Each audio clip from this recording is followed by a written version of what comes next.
L-ewwel qabel kollox, tajjeb li wieħed jirrimarka illi sfortunatament, u dan huwa konfermat, l-Aqda Repubblika permezz tal-avukati tagħha għamlet din it-talba mingħajr ma kellha aċċess għall-inkjesta fl-intir tagħha. Ovvjament, huma jistgħu jgħidu li dan l-aċċess talbuh, però huwa prematur illi wieħed jagħmel konklużjonijiet fuq dokument li huwa l-proce verbal, illi huwa summary, is-sugu tal-inkjesta prinċipali u jikkonkludi illi kien hemm mankanzi serji. Inti ma tistax, u ħanispjegaħħa fi kliem fqir din, inti ma tistax ikollok dokument illi fih 3000 faċċata, taqra l-ewwel żewġ chapters tiegħu u tgħid illi f'dan id-dokument hemm il-mankanzi serji. U għamil hawn id-dinja illi dan id-dokument qabel ma tara x'mankanzi u hemm fih, tittaqraħ kollu, u mhux darba tittaqraħ.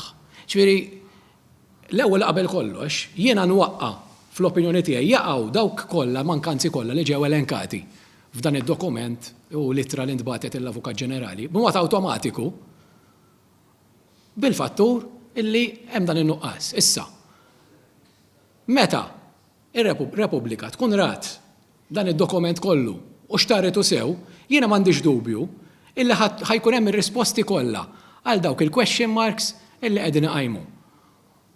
U minn hawnhekk nista' nappella wkoll l-Avukat Ġenerali biex jekk ħatibqa' sitwazzjoni kif inhi, fl-opinjoni li tiegħi għandu jirrifjuta bl-iktar mod kategoriku li jibgħat lura din l-inkjesta, mhux għax ma sarx ix-xogħol tajjeb jew aħna qegħdin nibżgħu illi terġa' tinfetaħ laqqas xejn, tista' terġa' tinfetaħ miljun darba jekk hemm bżonn. Imma sfortunatament dan huwa kollu flus. Ħela ta' flus tal-poplu, Malti, u dawn qed jissarfu f'eluf bar ta' flus. Però, having said all of that, tajjeb li wieħed forsi jolqot 4 punti prinċipali illi qegħdin iqajmu Repubblika u qegħdin jgħidu li huma mankanzi serji. Illi sfortunatament jiena naħseb illi hija kemm xejn irresponsabbli. Ejja ħnibda minn hemm. L-ewwel nies illi tattakka maġistrat inkwerenti illi jirrappreżenta l-ġudikatura wieħed mit-3 organi prinċipali tal-pajjiż fejn għandek dik li jsejħu la rule of law, is-saldna ta' dritt, illi għandek checks and balances ċari, illi hija l-ġudikatura li qed tagħmilha f'dan il-każ fuq l-eżekuttiv li hija l-Armata. Jiġifieri eżerċizzju ta' rule of law akbar minn hekk ma jistax ikun hemm. Mela allura attakkaw issa l-iktar organu li huwa protett mill-Kostituzzjoni wkoll, illi huwa l-ġudikant, f'dal każ il-maġistrat inkwerenti. Bl-istess mod, u ħanibda l-punt l-ewwel wieħed illi ġi s-sottolinjat minn Repubblika, hija n-nuqqas qed jgħidu n-nuqqas tal-maġistrat inkwerenti illi ħatar espert illi ma kellux jaħtar, skont l-opinjoni tagħhom. Dan huwa Dr. Lennox Vella, illi kien espert illi ġie inkarigat biex jieħu verżjonijiet, però Repubblika forsi għax ma ratx l-affarijiet kollha qiegħda tgħid illi ma kellux jiġi maħtur minħabba l-fatt illi kien qed jieħu verżjonijiet biss. U huwa veru illi kemm il-liġi u kemm il-ġurisprudenza Maltija, jiġifieri s-sentenzi, il-każistika Maltija tgħid illi espert tal-qorti ma jistax jinħatar biex jieħu verżjonijiet biss. Huwa veru. U qegħdin jgħidu sew Repubblika, però u qed isemmuha wkoll Repubblika dil ħaġa, hemm eċċezzjoni għalija dik, meta l-maġistrat ikun talab u nomina lil dan l-espert f'vesti ta' expertise partikolari. U jiena nixtieq niġbed l-attenzjoni ta' Repubblika forsi m'għandunawx. Illi Dr. Lennox Vella huwa ex-pulizija. Intalab biex jieħu l-verżjonijiet. U ma ntalabx biex jieħu l-verżjonijiet biss, jiġifieri fil-verità diġà jaqa' l-argument ta' Repubblika f'dak il-każ għaliex Dr. Lennox Vella ġie mqabbad biex jieħu xi logs tal-Armata u affarijiet bħal daw u mar u talabhomlhom eċċetera. Logs illi ħafna minnhom, u hawnhekk tajjeb li nissottolinja, ħafna minnhom mhumiex qegħdin fil-proce verbal u jekk ir-Repubblika jkollhom naqa' paċenzja u ma jaġlux u jmorru jarawhom, ħajindunaw illi m'hemm l-ebda mankanzi. Anzi, il-maġistrat inkwerenti ta' min wieħed jaqlalu l-kappell il għaliex fi żmien spedit, fi żmien qasir, jekk iridu nsejħulu qasir, irnexxielu jagħmel dak ix-xogħol kollu. U xogħol effiċjenti illi daħal fid-dettall tad-dettall. Mela, Dr. Lennox Vella, ex-uffiċjal tal-Pulizija, allura wieħed b'mod sekondarju Iwaqqa dan l-argument ukoll. Illa li xisma, jekk jien qed ninvestiga operat on the ground, on the sea f'dan il-każ, imma aħna ngħidulu on the ground illa għaliex l-operat day-to-day running tal-armata, persuna li tkun ħadmet fis-servizz ukoll għandha dawk l-expertise, dawk l-abbiltajiet fl-esperjenza tagħha illi ħatejnu biex ikun jista' joħroġ b'opinjoni li fil-fatt Dr. Anox Vella, l-espert tal-qorti inkarigat mill-maġistrat, illi tajjeb li wieħed jirrimarka illi jekk inti qed tipprova tattakka espert tal-qorti, intu ukoll qed tattakka l-ġudikatura, illa għaliex dak huwa l-lunga mano tal-maġistrat struttorju, li sejħulu t-Taljani imma aħna l-Maltin il-maġistrat inkwerenti. L-lunga mano huwa l-espert daqs li kieku huwa l-maġistrat qed jagħmlu dak ix-xogħol. Ikkonkluda bl-opinjoni esperta tiegħu illi l-operazzjoni tal-armata illi jitolbu il-kill switch biex tintefa' l-magna kienet operazzjoni illi skont l-opinjoni esperta tiegħu kienet biex tissalvagwardja l-ħajja mhux biex kif bħalma dak li ġie allegat bil-kontra illi biex tpoġġi fil-periklu l-ħajja imma biex tissalvagwardja l-ħajja anke tal-immigranti. U dan ġie aċċettat minn Repubblika wkoll. U ġie konkluż mill-espert għaliex għax l-espert ħadem f'dan it-tip ta' xogħlijiet fejn anke jekk twaqqaf karozza fi triq li fil-fatt ħafna jqabluha ma l-istess modus illi isek lajt il-ċafetta. Persuna tgħidlu jtik iċ-ċafetta biex ma jkunx hemm manuvri li jistgħu jipperikolaw lilu lilek waqt li qed taħdem. Ġifieri minn dak il-punt naħseb li konna ċari biżżejjed. Punt ieħor illi ġie mqajjem kien fuq l-operat tal-brigadier fejn kien qiegħed fil-fxixida tiegħu qal b'mod ċar illi kien qed jadopera fuq it-tieni dajsa, fuq it-tieni denunzja, kien qiegħed kellu l-assi tiegħu stretchjati to the limit. Dan joħroġ ċar mix-xhieda tiegħu fejn hu jispjega kif kienu deployed il-vessels tiegħu, però tajjeb li wieħed jirrimarka hawnhekk illi ir-Repubblika ma tistax tgħid għax kien hemm lanċa ankrata ġewwa Highworth dik il-lanċa tista' tintuża. Wieħed irid jifhem il-perspettiva ta' kif jaħdmu ix-xogħlijiet u hija xi ħaġa loġika u minn hawn id-dinja illi jekk għandek lanċa fuq barra u oħra ankrata fuq ġewwa, dawn jaħdmu b'sistema illi waħda tibdel l-oħra. Inti qatt ma jista' jkollok dawn iż-żewġ laneġġ fl-istess ħin joħorġu fuq barra għaliex għandek il-kru tagħha jaħdmu 12 ġurnata ġewwa u 12 ġurnata barra. Jiġifieri waqt li jkunu qegħdin dawk l-oħrajn barra, ikun hemm l-oħrajn qed jistrieħu. Ma tistax inti taqbad l-armata kollha f'daqqa u titfaħħa x-xogħol. Illa għaliex x'inħajjeġu biex jistrieħu ħadd tispiċċa b'xejn. Jiġifieri dawn huma affarijiet ABC li fl-opinjoni tiegħi Repubblika ma nnotatuhomx. Jiġifieri l-fatt li kien hemm lanċa ankrata kien hemm raġuni valida għaliha. U kien hemm fattur ieħor illi daw kollha ġew irrimarkati u qegħdin hemmhekk fl-evidenza u fix-xhieda tal-uffiċjali għolja tal-armata u anke tal-brigadier. Kien hemm lanċa oħra illi kienet qiegħda stand-by.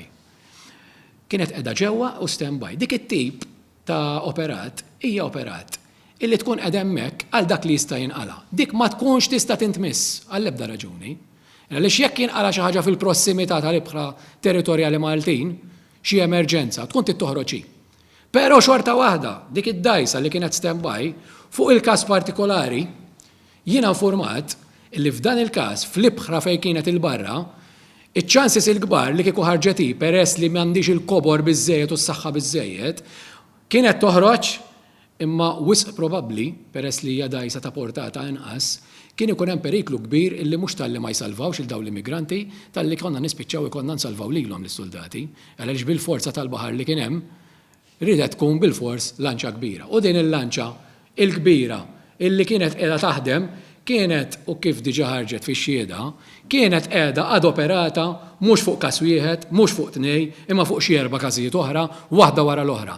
Li il-brigadier appena daħlet fis-Sar Maltija, fiż-żona tas-Sar Maltija, dan id-dingi, għamel il-kalkoli tiegħu u qal li minħabba d-deployments li għandu bl-assi tiegħu mhux ħajrnexxielhom ilaħqu biex imorru bil-lanċa tagħhom wisq probabbli u minn hemmhekk mill-ewwel beda l-arranġamenti biex ikollu vessels privati kif fil-fatt tagħmel biex jibgħathom fuq il-post. L-arranġamenti il-brigadier beda jagħmilhom mill-ewwel.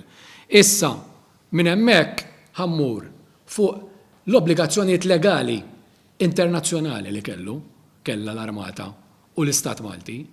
F'dan il-każ il-liġijiet internazzjonali jgħidu ċar li fis-sar Maltija l-obbligu tal-Istat Malti huwa dak li jikkoordina.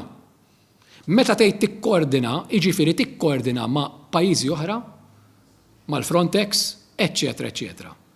Dan il-koordinament mhux tal-li sar, tal-li għamlu minn dak kollu possibbli u hemm kollox dokumentat, minix ħanoqgħod nidħol fid-dettall, Repubblika nistidina biex tmur u ssib dak kollu li hemm fil-bqija tal-inkjesta, però anke fil-proċess verbal qegħdin hemm l-affarijiet.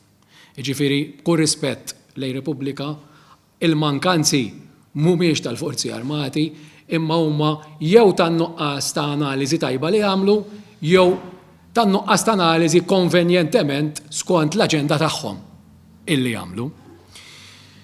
Xi ħaġa oħra illi ġiet rimarkata, illi wieħed irid jagħmel enfasi tajba fuq din, bħalma aħna, bħalma jiena qed nirrappreżenta il-klijenti tiegħi tru l-General Workers Union tal-P52, għax ġew akkużati b'reat kriminali, bl-istess mod huwa l-Brigadier, il-Kap Mandant tal-Forzi Armati u bl-istess mod kien il-Prim Ministru ta' Malta.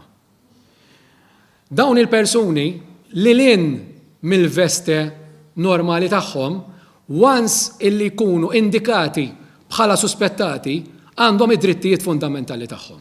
Ma jfissirx li għax inti soldat, ma jfissirx li għax inti il-Kap Kmandant tal-Forzi Armati, ma jfissirx illi għax inti il-Prim Ministru ta' Malta, allura m'għandekx drittijiet fundamentali. Fejn sejjer b'dan? Jiena sejjer lejn ċertu diskors illi ntqalu f'ċerti media, f'ċertu entitajiet u f'ċerti ġurnali, illi disclosure ta' dak li kien hemm fl-inkjesta l-Onorevoli Prim Ministru jew il-Brigadier ma kellhomx dritt għalih. Jiena nixtieq ninforma hawnhekk illi id-dritt fundamentali, ir-right to a fair trial biex niftiehmu, illi joħroġ mill-Konvenzjoni Ewropea ta' drittijiet tal-bniedem jagħti lis-suspettat illi f'dal każ huma dawk il-persuni li semmejt the right to disclosure. U the right to disclosure għax hawnhekk fejn qed jiġi interpretat mod żbaljat minn min qed jikteb bir-rispett kollu. Iridu jagħmlu riċerki tajbin tagħhom, id-drittijiet fundamentali jiskattaw appena jibda il-proċess ġudizzjarju. Issa, il-proċess ġudizzjarju ma jibdiex kif forsi qed jaħsbu dawn l-artikolisti meta persuna tiġi akkużata tal-qorti. Hemm sentenzi tal-Qorti Ewropea ta' drittijiet fundamentali tal-bniedem li jitkellmu ċar illi l-proċess ġudizzjarju jibda appena is-suspettat ikun affettwat. U l-mistoqsija hija ċara, u r-risposta hija ċara iktar. Il-Prim Ministru, il-Brigadier u l-ekwipaġġ kollha tal-P52 ġew affettwati bħala suspettati appena saret din id-denunzja.